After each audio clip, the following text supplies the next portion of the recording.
नमूना recording studio Rajgir.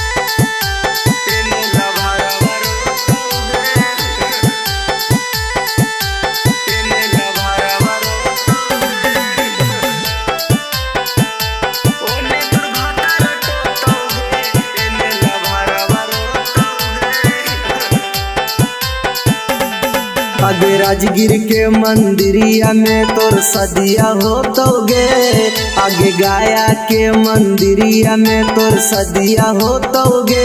ओने तोर पिया टोतोगे, एने यारावा रोतोगे। ओने तोर भतारा टोतोगे, एने लभारावा रोतोगे। आगे जाइमी ससुररिया तोरा सुख नहीं होतोगे, आगे जाइमी ससुररिया तोरा सुख नहीं होतोगे। ओने तोर पिया टोतोगे, एने यारावा रोतोगे। ओने तोर भतारा टोतोगे, एने लभारावा आगे रोतोगे।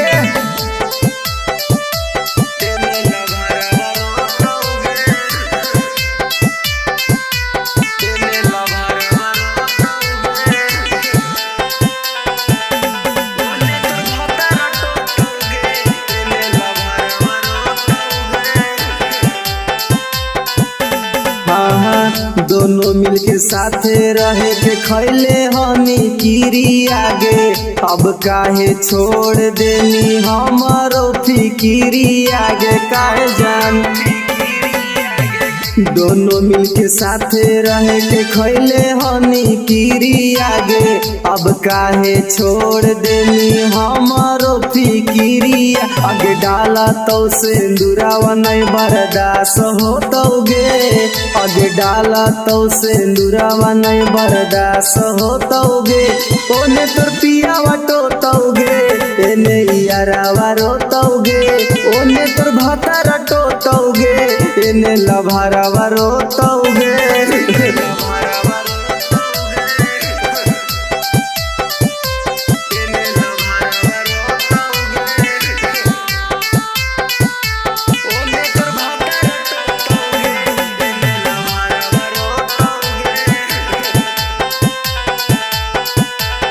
नमूना रिकॉर्डिंग स्टूडियो राजगीर। रवि कांत चौरसिया के आई तो बड़ी याद छौड़ी, राइटर महेशावा से लेमी जे सवाद छौड़ी।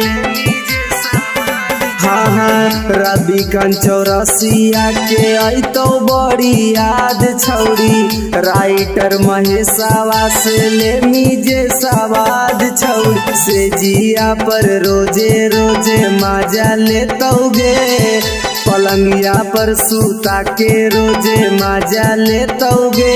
ओने तोर पियावा टोतोगे, एने यारावा रोतोगे। ओने तोर भतारा टोतोगे, एने लभारावा रोतोगे। नमूना रिकॉर्डिंग स्टूडियो राजगीर।